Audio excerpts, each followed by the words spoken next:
Jorge Luis Borges' short story, The Zahir, begins with a very interesting recounting rather than description of what the Zahir actually is. He tells us that in Buenos Aires, the Zahir is a common 20 centavo coin into which a razor letter opener has scratched the letters NT and the number 2. The date stamped on the face is 1929. And that is the manifestation of the Zahir that Borges himself is going to encounter. And he will also tell us that last June 7th, at dawn, the Zahir came into my hands. I am not the man I was then, but I am still able to recall and perhaps recount what happened.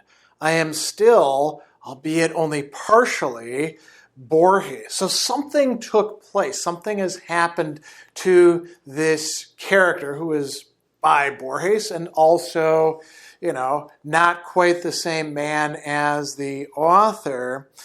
We're going to learn about other manifestations of the Zahir, but we'll put that discussion off to a later time. So, what actually happens?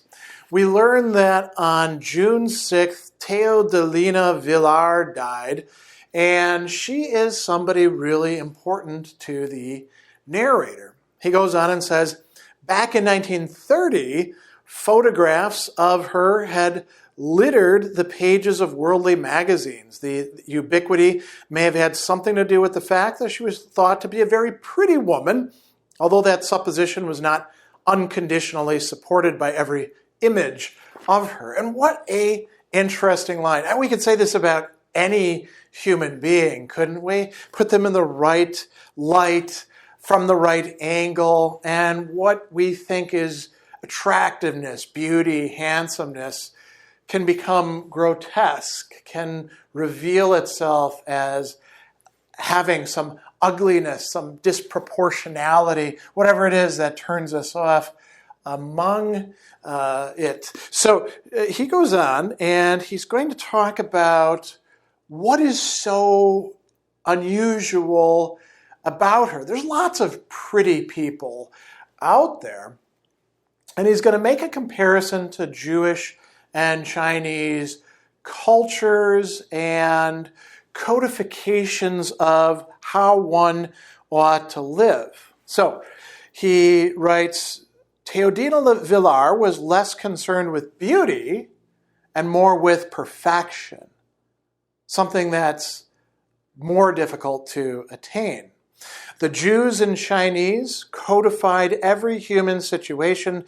The Mishnah tells us that beginning at sunset on the Sabbath, a tailor may not go into the street carrying a needle. The Book of Rites informs us that a guest receiving his first glass of wine must assume a grave demeanor, receiving the second a respectful, happy air. And he goes on to say that the discipline that Teodelina Villar imposed upon herself was analogous to those. But she is taking something that's a little bit harder to fulfill. Not that it's easy to live up to the Torah, or not, the Talmud rather, and the Torah itself is difficult, and the Chinese Book of Rites. But she takes on something that is more modern and contains more problems, we might say. So, she says it was more painstaking and difficult, like Talmudists and Confucians.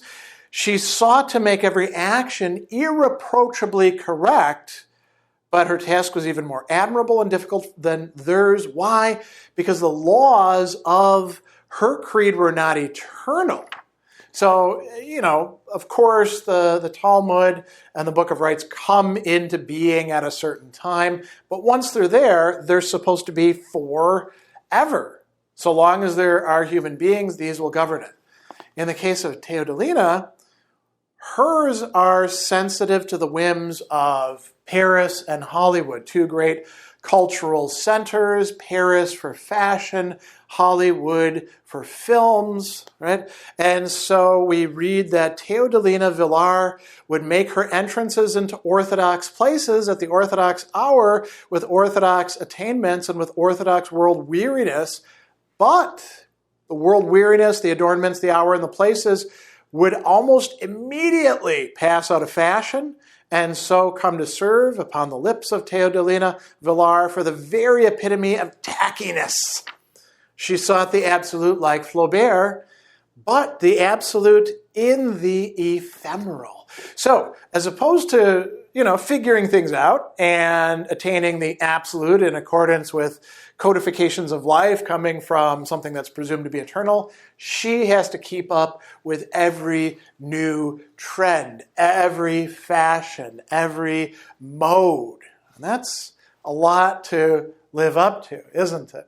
So he tells us that her life is marked by inner desperation, right? It was exemplary, yet an inner desperation constantly gnawed at her.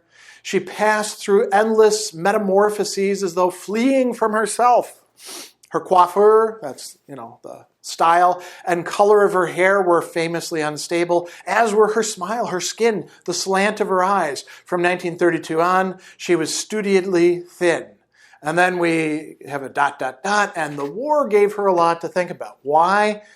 Because she's losing access not to Hollywood, but to Paris. Paris is occupied by the Germans. Information is not getting out. How was one to follow fashion? And here we get to her sort of decline and fall, we might say. She ends up having to retreat, though not surrender. Why? Because a foreign man she'd always had her doubts about was allowed to take advantage of her goodwill by selling her a number of stovepipe-shaped chapeaux, that is, hats. Within a year, it was revealed these ridiculous shapes had never been worn in Paris and were therefore not hats. I mean, they are hats, but hats with the italics signifying that they were like the right hats, but rather unauthorized caprices, that is, follies. So, he goes on, it never rains but pours. Dr. Villar had to move to Calais Arreoz, which is a lower class neighborhood. His daughter's image began to grace advertisements for face creams and automobiles. Face creams she never used and automobiles she could no longer afford. Teodelina knew that the proper exercise of her art required a great fortune. She opted to retreat rather than surrender, and it pained her to compete with mere insubstantial girls. She dies, and the narrator says, "Shall I confess that moved by the sincerest of Argentinian passions, snobbery, I was in love with her, and her death actually brought tears to my eyes." So he goes to her wake. He doesn't go to the actual cathedral service, but he goes to her wake and tells us something very interesting, that her face is going to recover what it was 20 years before. They recovered the authority that arrogance, money, youth, the awareness of being the creme de la creme, restrictions, a lack of imagination, and stolidity can give. My thoughts were more or less these. No version of that face that had so disturbed me shall ever be as memorable as this one. Really, since it could be the first, it ought to be the last. And so he wanders out, and now we learn that he's going to get the Zahir. And there's some reflections about oxymorons first. In the rhetorical figure known as oxymoron, the adjective applied to a noun seems to contradict that noun. Gnostics spoke of a dark light, alchemists a black sun, and he's going to make an analogy here. So he's been visiting Teodelina, and, she's the epitome of style, of correctness, of this endless pursuit of perfection. And what does he do? He runs into a bunch of people at a corner bar and grocery store that are playing cards and drinking brandy. So he asks the owner for a brandy and an orange juice, and in his change, he is given the Zahir, the piece that we talked about at the very beginning. And Interestingly, this is going to spur some reflections on the Borges, who is the narrator's part. And what we see here is perhaps he's the sort of guy who could not only be captivated by Teodelina, but also by the Zahir. So what are these reflections? They're both about money. The first one is sort of a catalog, and it's spurred by the reflection that there is no coin that is not the symbol of all the coins that shine endlessly down through history and fable. And so he's going to talk about Charon, the ferryman of death, Obolus, the alms Belisarius went about begging for, Judas's 30 pieces of silver, the drachmas of the courtesan Lais, the ancient coin preferred by one of the Ephesian sleepers, the bright coins of the wizard and the 1,001 Nights, Isaac Lackwam's inexhaustible denarius, the 60,000 coins, one for every line of an epic which Firdusi returned to a king, the gold doubloon nailed by Ahab to the mast, Leopold Bloom's unreturning florin, the gold louis that betrayed the fleeing Louis XVI near Varennes, he says. As though in a dream, the thought that in any coin, one may read those famous connotations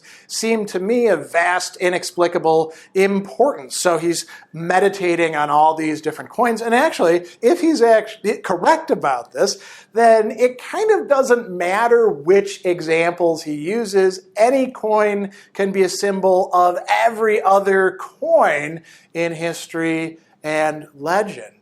And then he switches to a different thought. So that was about, you could say, the present to the past. Now it's the present to the future. He says that I reflected there's nothing less material than money. Any coin, for example, a 20 centavo piece, is in all truth a panoply of possible futures. Money is abstract, I said over and over again. Money is future time.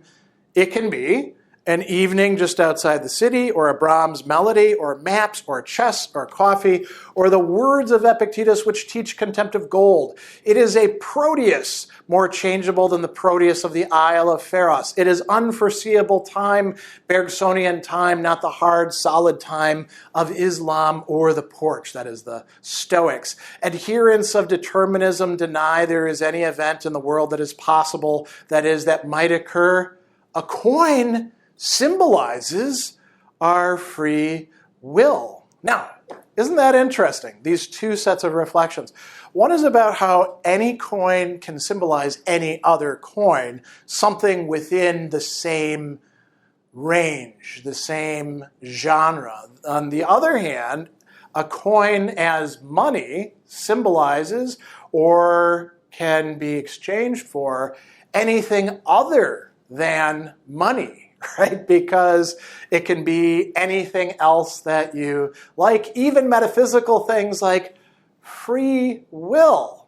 And at the same time, you can also get money for money, which is precisely what happens to this narrator as he gets the Zahir, which will come to be his obsession. So this is the larger narrative framework of the Zahir, and we'll talk separately about what exactly happens to anybody who is unfortunate enough to get or see the Zahir. But all of this is important to understand the context. All of this is an integral part of Borges's story.